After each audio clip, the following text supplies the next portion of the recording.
Hi everyone, this is Miles Morgan Salva, or you may call me Sir Miles, and I would like to welcome you to Fundamentals of Accountancy Business Management 2 class. So the first topic that we're going to discuss is the statement of comprehensive income, and before that, let me tell you the objective of this lesson. First, you need to identify the element of the SEI and describe each of these items for the service business and merchandising business. Second, you need to prepare the SEI for a service business using the single step approach. And last, prepare an SEI for a merchandising business using the multi-step approach. So before that, let's proceed to the starter. Okay, you need to get one piece of paper or any paper will do. After that, you need to write your monthly allowance. So how you will complete your monthly allowance? Computed by daily allowance times the number of days in a month. Okay? And after that, you need to write the amount you spend on food, transportation, phone load, and etc. So you need to write your expenses for a month.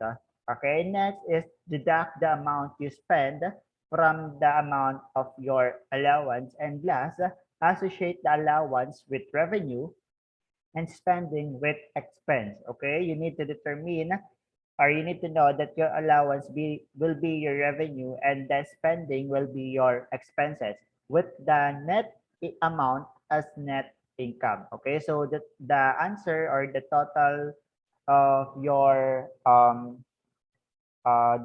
the allowance minus the spending of expenses will be your net income.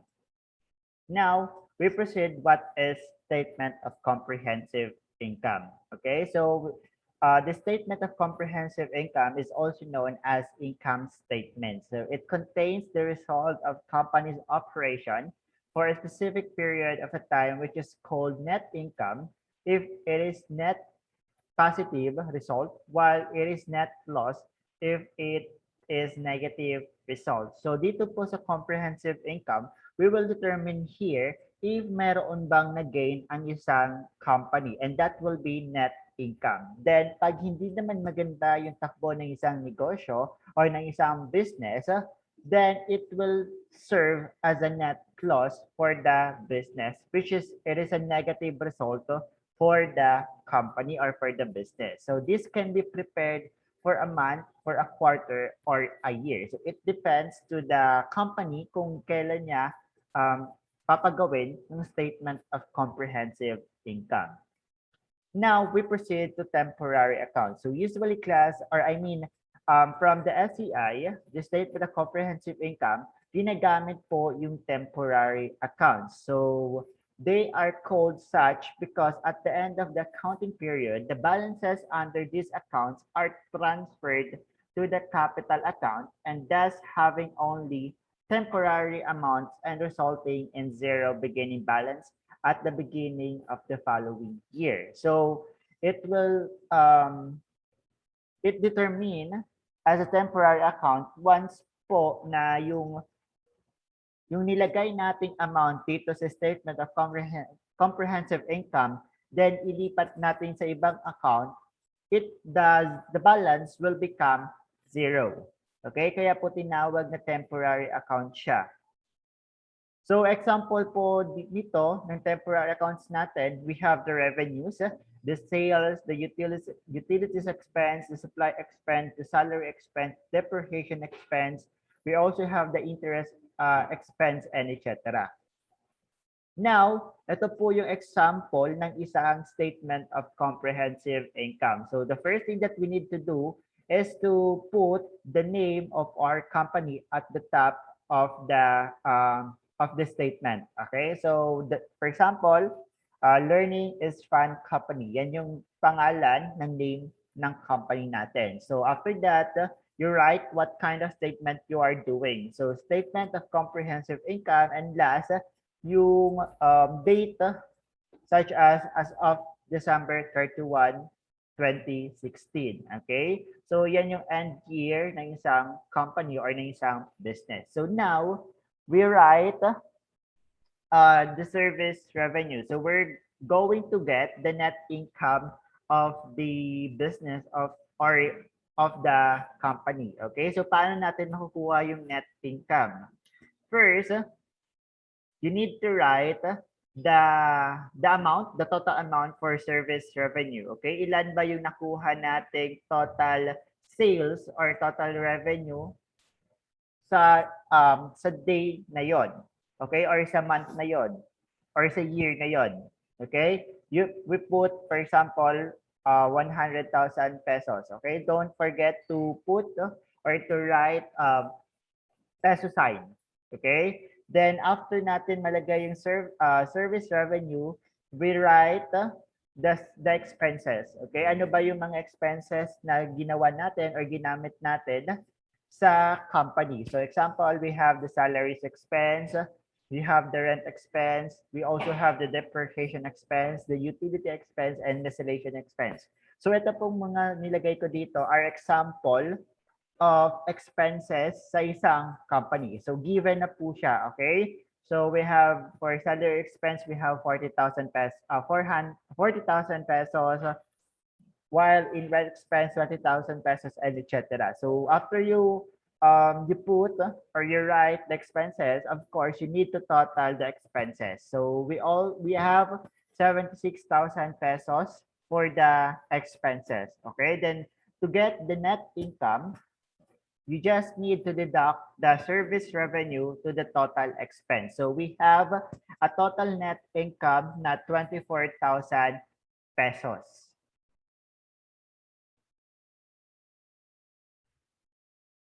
Now we proceed to the elements of statement of comprehensive income. So we proceed now to the revenue. So now we have service income and sales.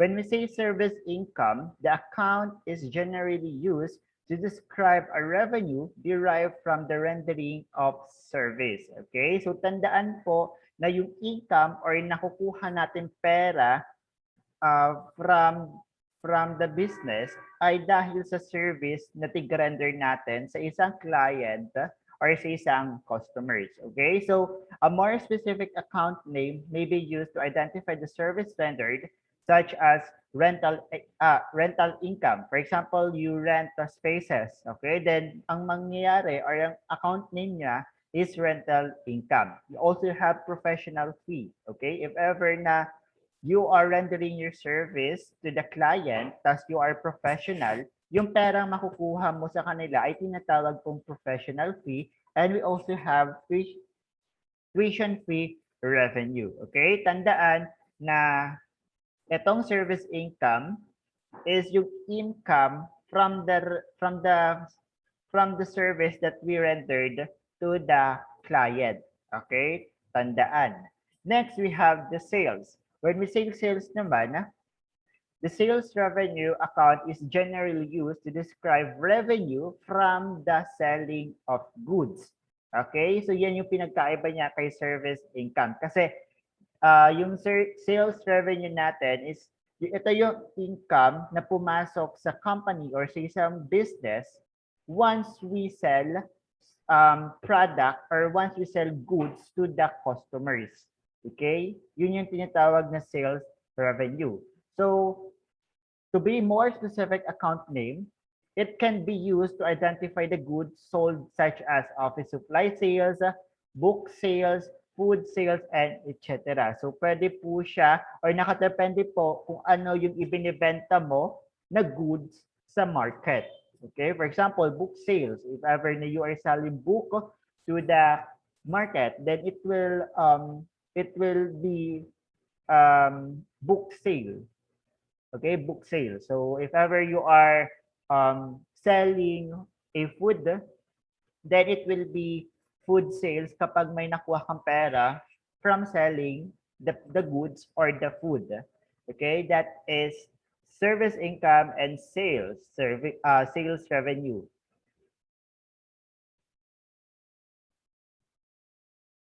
Now we proceed to the elements of another element of statement of comprehensive income, which is the expenses. Okay, so now we proceed to the cost of goods sold first, so also known as the cost of sales.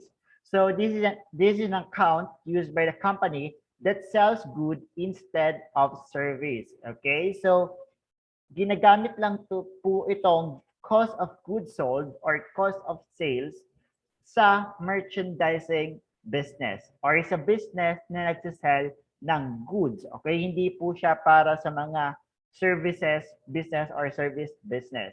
So for trading operations, the cost of sales, the cost of merchandise sold.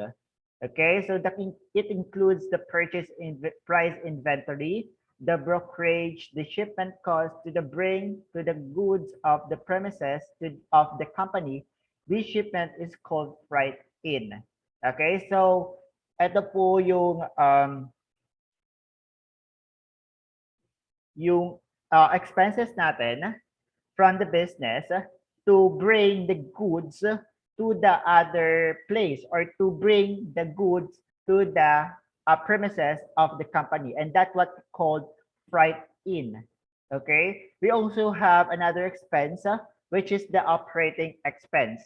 Okay, so dito operating expense refers to the all other expenses related to the operation of the business other than the cost of sales. So dito ito yung mga expenses when it comes we operate the business, okay? And how we produce our product. Kasi yung cost of goods sold natin, ito yung the other expenses para magawa natin yung isang produkto or para mapatakbo natin yung isang business, okay? So dito sa operating expenses, it includes the salaries of employees, the supplies, the utilities such as the electricity, the telephone, and water bills. We also have the gasoline expenses, the representation, the bad debts expense, the depreciation, and amortization. Okay? So yan po yung operating expense. So all expenses once we operate the business or once we make a goods in a business. So we have single step statement of comprehensive income. Okay, so it is called single step because all revenues are listed down in one section while all expenses are listed in another. So the net income is computed using the single step, which is the total revenues minus the total expense. So yung kaninang example ng statement of comprehensive income ay isa po yung single step. Okay? Na kung saan we compute the total revenues, then we will just deduct the total expenses. Okay? So, ano lang siya, pababa. Okay? We list first the total revenues or yung mga revenues natin. Then we list also the expenses of the business. Then after that, we total the revenues and we total the expenses, then deduct it. Then we will have the net income. Okay? So we also have the multi-step statement of comprehensive income. So it is called multi-step because there are several steps needed to arrive at company net income. Okay, so before natin makuha yung net income, we need to do different steps or several steps to get the net income. So first, you need to emphasize the two are only formats that will yield the same amount of the net income. So ito lang pong single step and multi-step ang magagamit natin to get the net income or the net loss of a business. So to discuss the single step, the SCI is more commonly by service company while the multi-step format is more commonly used by the merchandising company. So the service income or the service companies will always use the single step statement of comprehensive income, while yung mga merchandising companies natin wherein they sell goods, they use multi-step statement of comprehensive income. Okay, so now let's see the difference of statement of comprehensive income of a service company and a merchandising company. So the main difference between the statement of two types of business lies in how they generate their revenues. Okay, so doon lang naman sila um, nakakapag iba. Okay, how they generate their revenue because the service company they generate revenue through rendering service to the client while yung ano naman merchandising company through selling goods to the customers. Okay, so to service company it provides service to generate revenue and the main cost associated with the service is the cost of labor which is presented under the account of salary expense. So in other hand naman, the merchandising company sells good to the customer and the main cost associated with the activity is the cost of merchandise, which is represented under the line item cost of goods sold.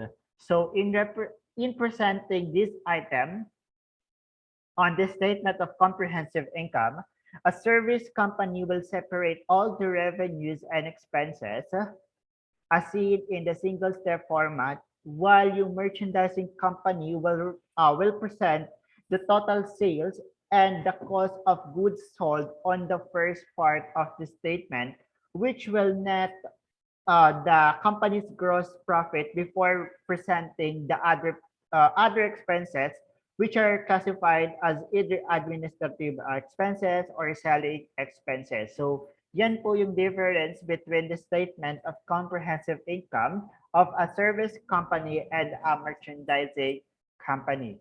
So that will be the end of our recorded video discussion. So um, if you have any questions, clarification, suggestion, you can contact me through Messenger and Gmail. So for the next week, we will continue the topic about the statement of comprehensive income. So thank you for listening and God bless all.